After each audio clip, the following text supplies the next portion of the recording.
आज एक महत्वपूर्ण दिन है वीआईपी इंडस्ट्रीज़ के लिए, और वीआईपी वेरी इंपॉर्टेंट पर्सन। ये अमूमन इस बोलचाल की भाषा में कहा जाता है, लेकिन हमारे साथ इस बीच दिलीप पिरामल जी खुद जुड़ चुके हैं, चेयरमैन वीआईपी इंडस्ट्रीज़ के। सर नमस्कार, कार्यक्रम में स्वागत है। नमस्कार। और एक बात मैं कहना चाहता हूँ, मैंने अपने खुद 20 साल के करियर में आपसे बहुत बार बात की सर। 2005 से 2010, 15, 20 हमने वीआईपी को एक वेल्थ क्रिएटर के तौर पे देखा, और बहुत सॉफ्ट और बहुत मतलब जिसे कहते हैं एक कमज़ोर माहौल में भी आपने एक स्ट्रॉन्ग कमेंट्री प्रेजेंट करी, विज़न प्रेजेंट किया। लेकिन आपके निर्णय को आज हम जानना चाहते हैं, आखिरकार ये स्टेक सेल क्यों मैनेजमेंट कंट्रोल आप पी फर्म्स को दे रहे हैं, इसके पीछे वजह क्या है सर? देखिए, ऐसा है कि गए 5 वर्ष में हमारी परफॉर्मेंस इतनी अच्छी नहीं रही है, बल्कि गए वर्ष में तो जो जून मार्च 25 एंडिंग में चारों क्वार्टर में हमने नुकसान किया है, कोई लाभ नहीं था।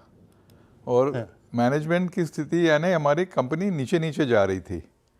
मार्केट कैप आधा हो गया है, 10,000 करोड़ से 2 वर्षों में 5,000 करोड़ हो गया है। और अभी जो हमारा 4th जनरेशन है, मेरे बच्चे हैं, उनको इतनी रुचि नहीं है बिजनेस करने में। तो फिर उसका क्या उपाय है? तो फिर यही है कि वो शेयरहोल्डर के हित में नहीं है। अगर कंपनी ख़राब होती है तो फिर यही निर्णय लिया है कि अभी कोई नया बायर लें। और हमें अभी अच्छा विकल्प मिला है कि मल्टीपल्स कंसोर्शियम इन्होंने बनाया है, और इन्हें 32% ही हम शेयर दे रहे हैं। 20% मेरे पास रहेगा, क्योंकि मुझे लगता है लॉन्ग टर्म अच्छा है हमारा फ्यूचर। तो I want to keep that value. And multiples को भी उनके बजट में 32% सूट कर रहा था, तो अच्छी डील हो गई है। और शेयर होल्डर का हित तो देखना ही पड़ता है, और मैं भी शेयर होल्डर हूँ, दूसरे माइनॉरिटीज शेयर होल्डर्स भी हैं, तो वो सब देखते हुए ये अच्छा ऑप्शन, विकल्प अच्छा हो गया। दिलीप जी, वाकई आपने कंपनी के हित में सोचा, शेयर होल्डर्स के हित में सोचा, ये बड़ी बात है। और आप खुद स्वीकार कर रहे हैं मंच पे, टेलीविज़न पे, कि मेरी शायद अगली पीढ़ी जो है इस बिज़नेस के लिए तैयार नहीं है, और हम नहीं अच्छा डिलीवर कर पा रहे हैं, तो let's give ownership to someone else. अभी सर एक और चीज़ है, ठीक है, आपने नहीं किया पिछले कुछ वर्षों में, ठीक, लेकिन इस पूरी इंडस्ट्री को आप कैसे देख रहे हैं? आपके पास अभी भी 38% मार्केट शेयर है, और मार्केट बड़ा है। कोविड के बाद ये मार्केट काफ़ी बड़ा है, तो पोटेंशियली वीआईपी आगे कैसा कर सकती है नई मैनेजमेंट के साथ? इस पे आपकी टिप्पणी जानना चाहूँगा मैं। देखिए, मेरे अनुमान से 1 वर्ष तो काफ़ी कठिन ही रहेगा, क्योंकि हमारी स्थिति खराब हो गई है। और वैसे मार्केट बहुत अच्छा है, अच्छे ग्रोइंग है, हमारे कंपटीटर्स अच्छा कर रहे हैं, मार्जिन्स थोड़े कम हुए हैं, क्योंकि कंपटीशन प्रति स्पर्धा बढ़ गई है, उसमें कोई डाउट नहीं है। तो लेकिन भविष्य तो बहुत अच्छा है, लॉन्ग टर्म इज़ बहुत अच्छा भविष्य है। और हमारे मैनेजमेंट का ही कठिनाइयाँ हैं, जो सारे प्रॉब्लम्स हैं वो मैनेजमेंट में ही हैं। इंडस्ट्री में कोई प्रॉब्लम नहीं है, इंफ्रास्ट्रक्चरली हम लोग बहुत अच्छे हैं, हमारी फैक्ट्रियाँ अच्छी हैं। बांग्लादेश में हमारे सॉफ्ट लगेज की इतनी बड़ी, विश्व की सबसे बड़ी मैन्युफैक्चरिंग फैसिलिटी सॉफ्ट लगेज की हमारी है बांग्लादेश में। तो स्ट्रक्चरली हम लोग बहुत ऐसे अच्छे स्थिति में हैं। हमारी हार्ड लगेज की फैक्ट्रीज़ हैं नासिक में, सिन्नर में, और ये उद्योग बढ़ रहा है, अच्छी गति से बढ़ रहा है।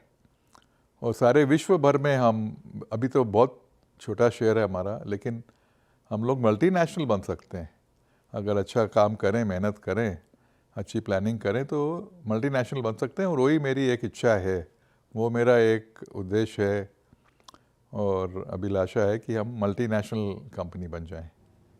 और मुझे आपने ये सारी स्थिति आपने वाकई स्वीकार करी, और जैसे कि आपने, मैं कह रहा हूँ ना, मैं अपने करियर में आपसे बहुत बार बातचीत की, जो स्थिति होती है आप वो सही तरीके से स्क्रीन पर रखते हैं।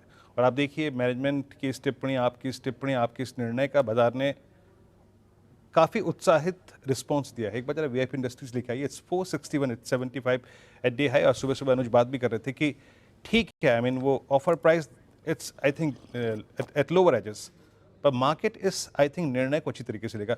सर, आप चेयरमैन एमिरेट्स के तौर पे अभी भी बने रहेंगे। आपको लगता है कि यहाँ से नई मैनेजमेंट के अंदर, उनके लीडरशिप के अंदर, या आपकी लीडरशिप के अंदर, अगर 1 साल का वक्त दिया जाए, 1.5 साल का वक्त दिया जाए और जिस प्रकार के आपके एक्सपेंशन प्लान है, आपका वो फिर मार्केट शेयर को कैप्चर करना और अच्छा ग्रोथ ट्रेजेक्टरी पे लौटना कंपनी का बहुत मुश्किल नहीं होगा? मैं ये बात कह सकता हूँ, मेरा ये अनुमान है कि 1 वर्ष में कुछ नहीं होगा, क्योंकि हमारी स्थिति बिल्कुल भी अच्छी नहीं है और काफ़ी मेहनत करनी पड़ेगी।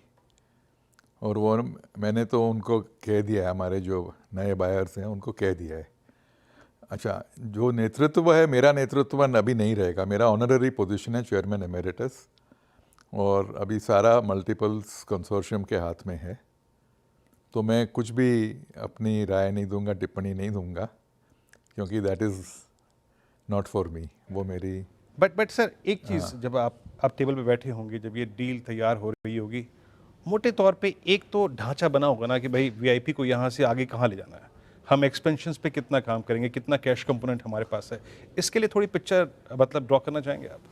देखिए, मैंने एकदम ब्रॉडली उनको बताया है कि भाई एक्सपेंशन तो पहले, सबसे पहले भारत में जो डोमेस्टिक मार्केट है उसमें स्थिति ठीक करो। अभी तो हम लास्ट ईयर यानी जो मार्च 25 में चारों तिमाहियों में हमने नुकसान किया है, तो दैट इज़ वेरी बैड। ऐसे कभी नहीं हुआ है वीआईपी में। तो पहले वो ठीक करो और फिर धीरे धीरे देखो कि कैसे आप विदेशों में जा सकते हैं। बहुत अच्छी हमारे अवसर हैं कि हम मल्टीनेशनल बन जाएं। तो बहुत मैंने तो एकदम मोटा मोटी बताया है। फिर वो लोग काफ़ी सक्षम हैं अपने, मतलब उनका तो काम ही ये है ना। आज प्राइवेट इक्विटी की क्या, उनकी क्या स्ट्रेंथ्स हैं कि वो लोग 5-7 साल में तक रखते हैं, और उनका उद्देश्य ये होता है कि 5-7 साल में 2 या 3 बार वैल्यू बढ़ जाए। और वैल्यू जब बढ़ती है जब मैनेजमेंट अच्छा होता है। तो उनके पास पूरा वो ढांचा है मैनेजमेंट का, मैनेजर्स का पैनल रहता है, फुल टाइम जो काम कर सकते हैं, एडवाइज़र्स रहते हैं, अलग अलग इंडस्ट्रीज़ में रहते हैं। तो वो मेरे लिए तो सबसे बेस्ट है कि उनका तो ये एक ही उद्देश्य रहता है कि भाई वैल्यू बढ़ाओ, और एकदम, और वैल्यू बढ़ेगी अच्छे मैनेजमेंट से ही, ग्रोथ से।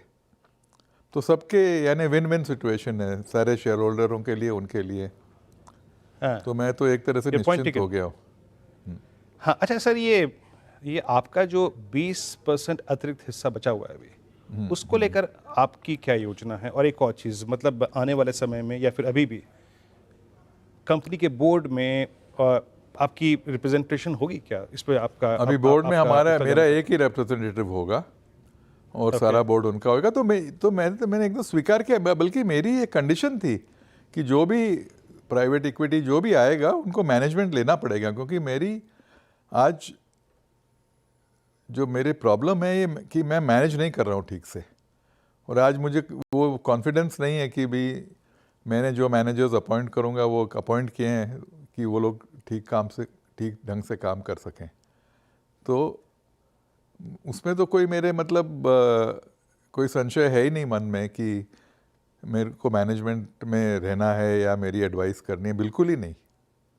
वो तो मैंने एकदम साफ कर दिया, and they are very happy with it also कि भाई ठीक है, हमको क्लीन रन दे, वो अच्छे प्रोफेशनल को लाएंगे और काम करेंगे। अच्छा सर, बीच में मतलब वीआईपी ने ऑलमोस्ट 800-700 रुपए का प्राइस पे हिट किया। हाँ, तो अभी आधा हो गया वहाँ पे उस पे एग्जिट नहीं किया आपने? मतलब आपको लग रहा था कि उस सब्सटेंशियल वैल्यू टाइम लूज हमारे मैनेजमेंट में एडवाइस किया मुझे, और हमको भी यही लगा कि भाई अभी 5-6 महीने में, 1 वर्ष में और बढ़ जाएगा। हुआ उल्टा उसका। वो चौबे जी छब्बे जी बनने जाए, दुबे जी बन गए। Anyway sir, thanks very much, बहुत बहुत शुक्रिया आप इस कार्यक्रम में शामिल हो और आपने जो ज़मीनी हकीकत क्या है और बोर्ड एग्जिस्टिंग बोर्ड क्या कर पा रहा था, क्या नहीं कर पा रहा था, एग्जिस्टिंग सर्कमस्टेंसेस में स्थिति को स्वीकारा, अपनी नई पीढ़ी के बारे में भी आपने बताया कि वो उसको चलाने में बहुत उत्साहित नहीं है। और तो बहुत बहुत शुक्रिया सर, आप इस कार्यक्रम में शामिल हुए। धन्यवाद। सभी आई थिंक पहलुओं पर बातचीत की आपने।